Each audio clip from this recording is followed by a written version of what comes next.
বেঈমানদের সামনে যখন আজরাইল দাঁড়াবে, বেঈমান তাকিয়ে দেখবে, গুনাহগার তাকিয়ে দেখবে, আজরাইলের পা দুইটা জমিনে দেখা যায়, মাথাটা সাত আসমানের উপরে দেখা যায়, এক হাত পৃথিবীর পূর্ব প্রান্তে দেখা যায়, এক হাত পৃথিবীর পশ্চিম প্রান্তে দেখা যায়। আজরাইল আলাইহিস সালাতু ওয়াস সালামের ভয়ঙ্কর চেহারা দেখবে, চক্ষু দুইটা উহুদ পাহাড়ের থেকেও বড় হবে, মনে হয় যেন রক্ত লাল লালিমা মাখা। আরে প্রত্যেকটা পশমের গোড়ার থেকে মনে হয় যেন আগুনের ফুলকি বের হয়। এমন অবস্থা দেখে গুনাহগারের চক্ষুটা উল্টে যাবে, রূহটা করুণ নজর দিয়ে তাকায় থাকবে। আজরাইল আলাইহিস সালাতু ওয়াস সালাম গুনাহগারের রূহটার দিকে এত জোরে থাপা মারবে, কলিজার রগগুলো টাস টাস টাস টাস করে ছিঁড়ে যাবে। হিসাব মিলে দেখো, আজরাইল যখন তোমার আমার জানটারে কবজ করে নিয়ে গেল, এইবার তুমি আমি অনেক একা, খুব একা। এবার সাথী নাই, বাতি নাই, দুনিয়ার কোনো কিছুই নাই।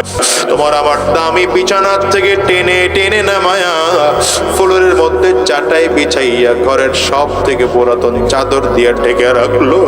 একদল লোক চলে যায় বাজার থেকে কাফনের কাপড় কিনে আনার জন্য, কেউ চলে যায় বাঁশ কেটে কেটে বাগানের কিনারায় কবর খনন করার জন্য, কেউ চলে যায় বাড়ির কিনারায় মশারি টানাইয়া আরে বড়ই পাতা দিয়ে গরম পানি করার জন্য, আরে তোমারে আমার ধরা ধরি করে নিয়া প্লেট দিয়ে কাপড়গুলো সব কেটে কেটে কেটে রেখে দেয়।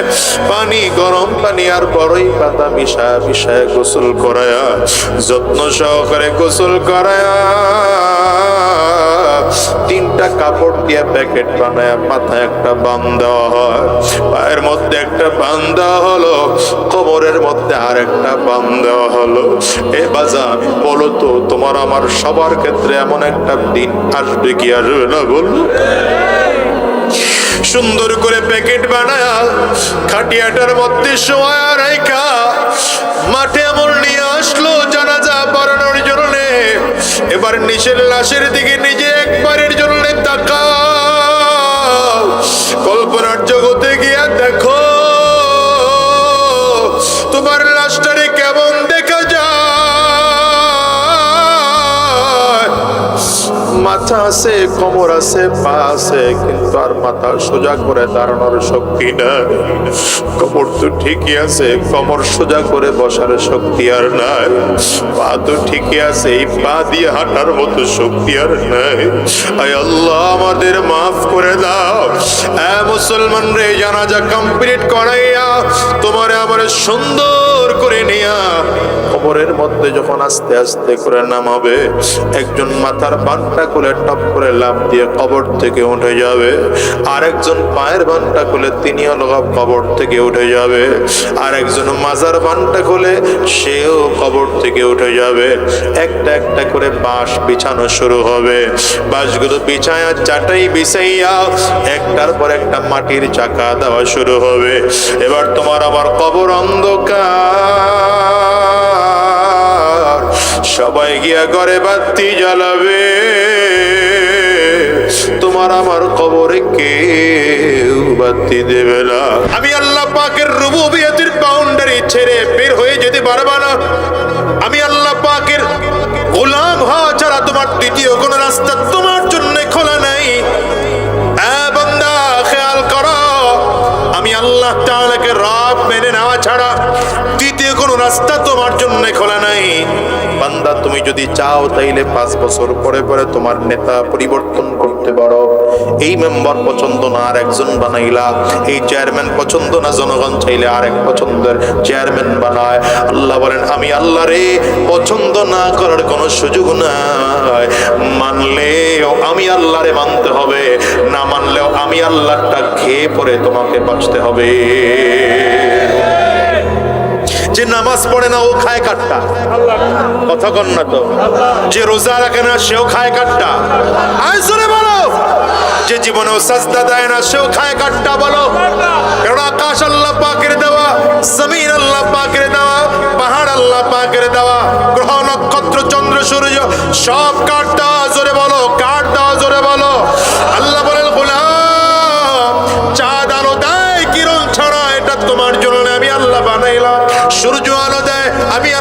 তোমার জন্য বানাইলাম, পাহাড় আমি আল্লাহ তোমার জন্য বানাইলাম, গাছ তোমার জন্য বানাইলাম, আসমান তোমার জন্য বানাইলাম।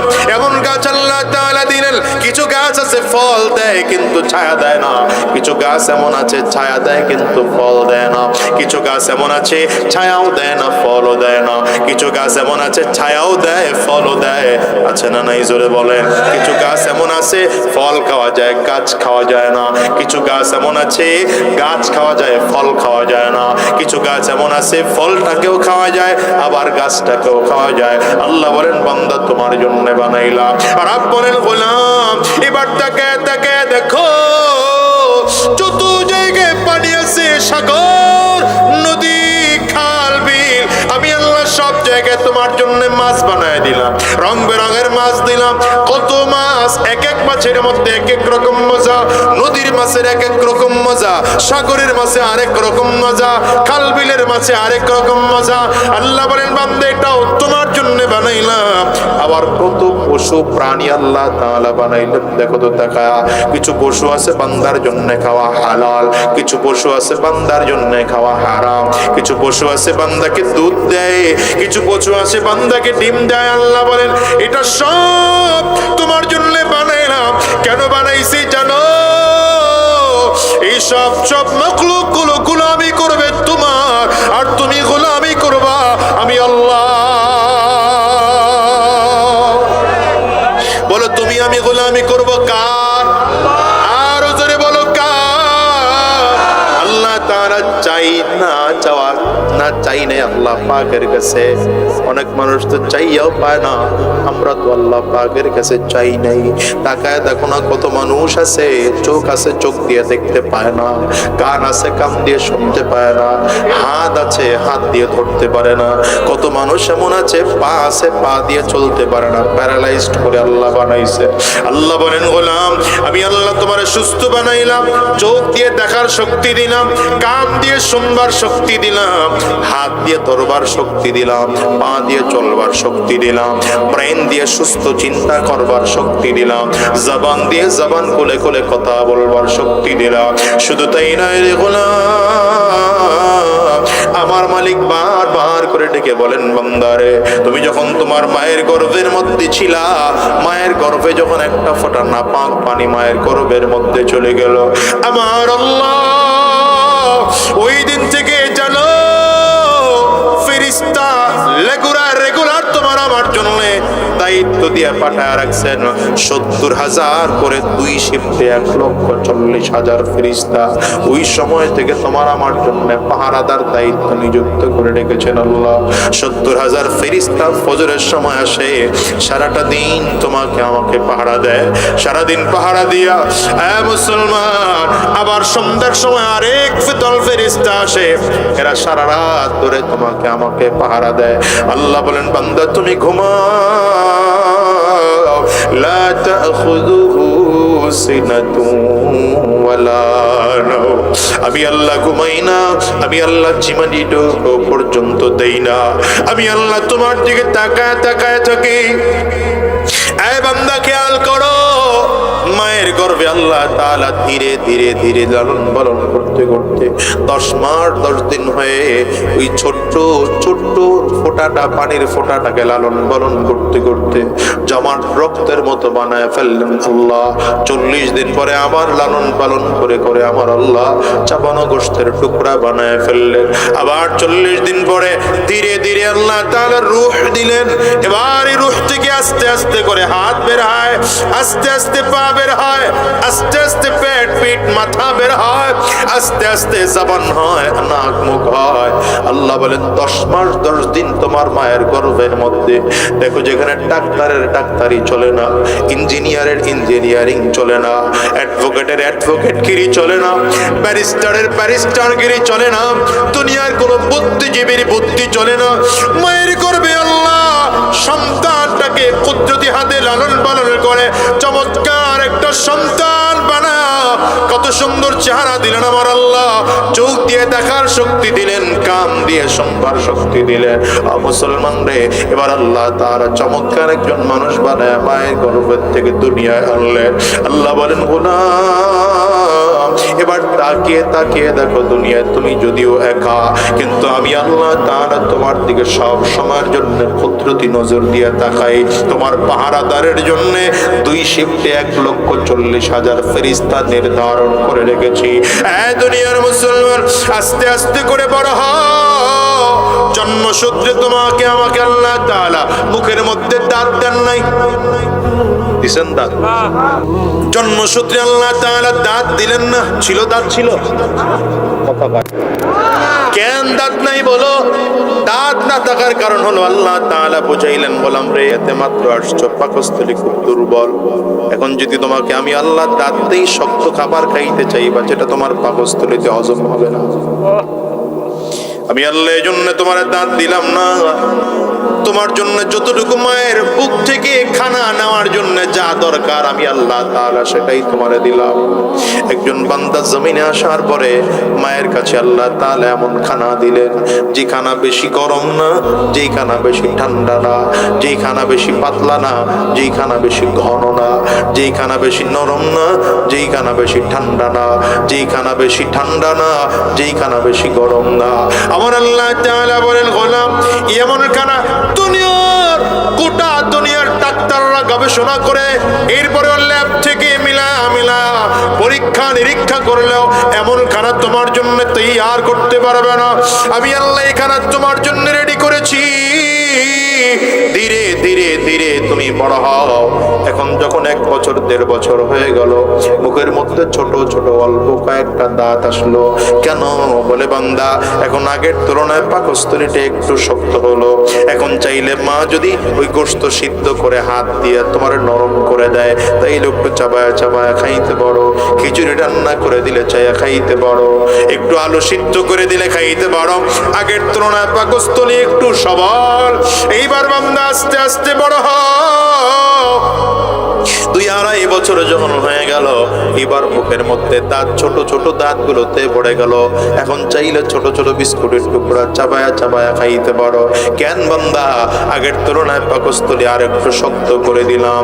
এবার হিসাব মিলাও, 7-8 বছর যখন হয়ে গেল, আগের নরম দাঁতগুলো ফালা শক্ত দাঁত আল্লাহ তাআলা নতুন করে দিলেন। বান্দা এবার খাও, গরুর হাড্ডি চাবায়া খাও, খাসির হাড্ডি চাবায়া খাও, উটের হাড্ডি চাবায়া খাও, উটের গোশত চাবায়া খাও।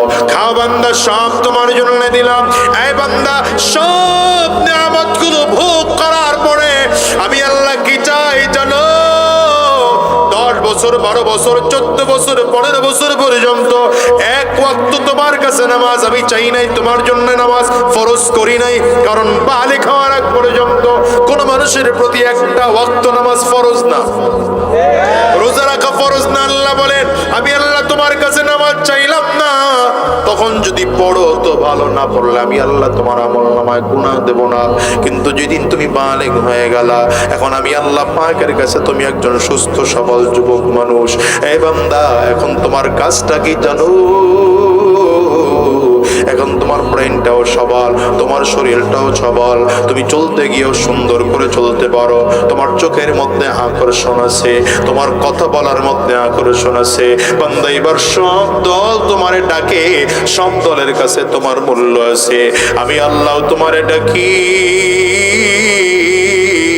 হাইয়া আলাস সালাহ, হাইয়া আলাস সালাহ। মুয়াজ্জিনকে দিয়ে আমার আল্লাহ প্রতিদিন 5 বার করে করে আল্লাহ তাআলা বান্দাকে ডাকতে থাকেন, গোলাম আমি আল্লাহর কুদরতি কদমের সামনে দাঁড়ায় যাও, 2 রাকাত নামাজ আদায় করো। নাকার কপালটারে জমিনের মধ্যে ঠেকায়া বলো, সুবহানা রাব্বিয়াল আ'লা। বলো না, সুবহানা রাব্বিয়াল আ'লা। আয় আল্লাহ, তুমি সব থেকে মহান, তুমি সব থেকে বড়। আমার কোনো অস্তিত্বই নাই, আমার দুনিয়ায় কোনো ক্ষমতা নাই, আমার দুনিয়ায় কোনো সম্মান নাই। সব কিছুর মালিক তুমি আল্লাহ, তুমি সবার থেকে বড়। তোমার জন্য আল্লাহ বলেন গোলাম হিসাব মিলা দেখো আমি আল্লাহ তোমারে বানাইছি আমার গোলামের জন্য। বলেন আমাদেরকে কার গোলামের জন্য বানাইছে? আরো জোরে বলেন কার গোলামের জন্য বানাইলেন? কিন্তু মানুষ ওই মালিকের গোলামি না করে আজকে দুনিয়ার মানুষের গোলামি শুরু করেছো, বেঈমানদের গোলামি শুরু করেছো, আল্লাহ পাকের হুকুম বাদ দিয়া বদ্দিনী রাস্তায় চলতে শুরু করেছো। এখন তোমার কাছে নামাজ ভালো লাগে না, এখন তোমার কাছে রোজা ভালো লাগে না, এখন তোমার কাছে হজ ভালো লাগে না, এখন তোমার কাছে পর্দা ভালো লাগে না। বেঈমান তোমারে শিখাইলো। মহিলা মা বোনদেরকে বলবো, মাগো বেঈমানরা তোমাকে শিখিয়েছে পর্দা ছাড়া চলো, বোরকা ছাড়া চলো। তোমার কাছে এখন এটা খুব বেশি আনন্দ লাগে, মজা লাগে। হে বাজান বলো, শয়তান আর ইবলিস তোমাকে শিখিয়েছে সুদের কারবারে মজা, ঘুষের কারবারে মজা। আল্লাহ বলেন না না না না, তুই যতই গুনাহ করেছো বান্দা, লা তাকুনাতু মির রাহমাতিল্লাহ, যদিও আমি আল্লাহ তোরে আমার ইবাদতের জন্য বানাইছি, কিন্তু ইবাদত তো গোটা জীবন করো নাই। বয়স তোর 40 বছর হয়ে গেছে, 50 বছর হয়ে গেছে, 60 বছর হয়ে গেছে। আমি আল্লাহ পাকের রহমত থেকে বারবার করে দূরে সরে গিয়েছো। না, তুমি যতই দূরে সরে যাও, আল্লাহ বলেন লা তাকুনাতু মির রাহমাতিল্লাহ, আমি আল্লাহ তাআলা রহমতের হাত বাড়ায়া দিয়া আমি আল্লাহ তোরে ডাকি, অন্যায় করে ফেলেছো, গুনাহ করে ফেলেছো, পাপ করে ফেলেছো বান্দা, এবার আমি আল্লাহ পাকের কাছে চোখের পানিগুলো ফেলে ভাবছা, বান্দা আমার কাছে যদি ক্ষমা চাইতে পারো,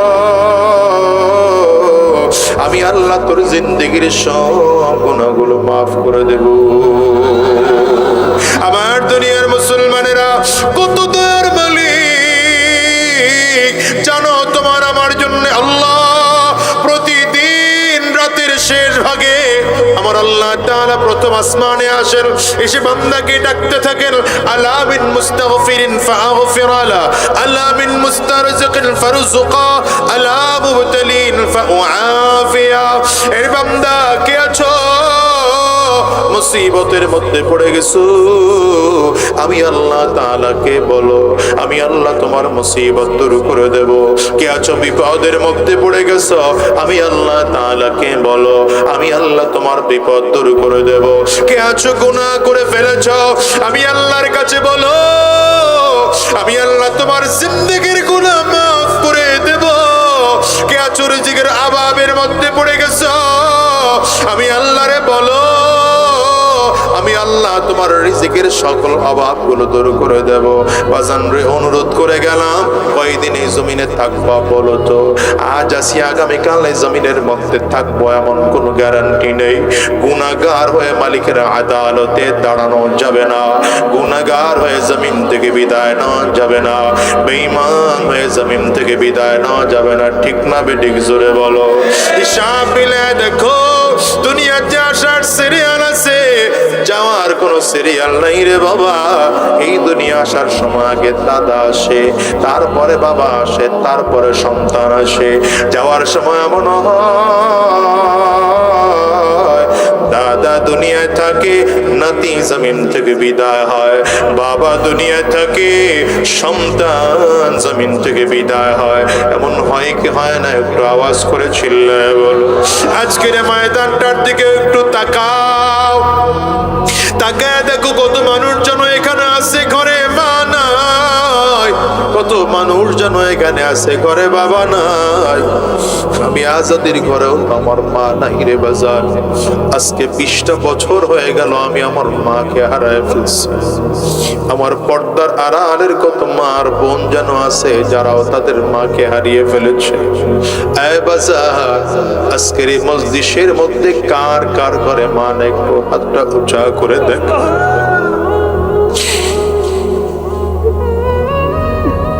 আর ঘরে বাবা নাই, আপনারাও হাত উঁচা করে একটু দেখান, হাতগুলো তুলে রাখেন। আমার যুবকেরা তাকায় তাকায় দেখুক না, মা হারা মানুষগুলোর চোখ দিয়ে কেমন করে পানিগুলো বের হয়। এই যুবক, এই মানুষগুলোর চেহারার দিকে একটা বারের জন্য একটু তাকাও। দেখো না কত মানুষের চক্ষু দুইটা লাল হয়ে গেল, কত মানুষের চোখের কোটায় পানি জমে গেল, কত মানুষের ঘরে মা নাই বাবা নাই। আজকের এই মাহফিলটা শেষ করে বাসায় যাইবা, হয়তো দরজায় টোকা লাগাইবা, মা দরজা খুলবে। এই মানুষগুলো যারা হাত তুলেছে, কারো বাসায় গিয়ে দরজায় টোকা দিলে এদের মা দরজা খুলবে না, আর দরজা খুলে বাবার দিকে তাকাইলে বিছানাটা খালি।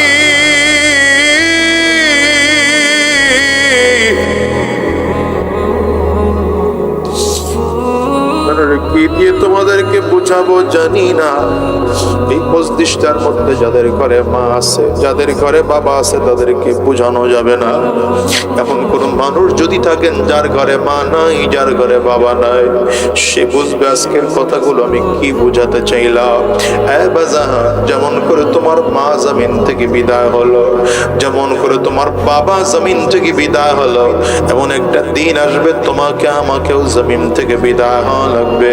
সাবধান, আজরাইল কিন্তু পেছনে ঘুরঘুর ঘুরঘুর করে ঘুরে কোন দিন জানি আমার মালিকের আদেশ হয়ে যায়, আর কোন দিন যেন আজরাইল এসে সামনে দাঁড়ায় যায়।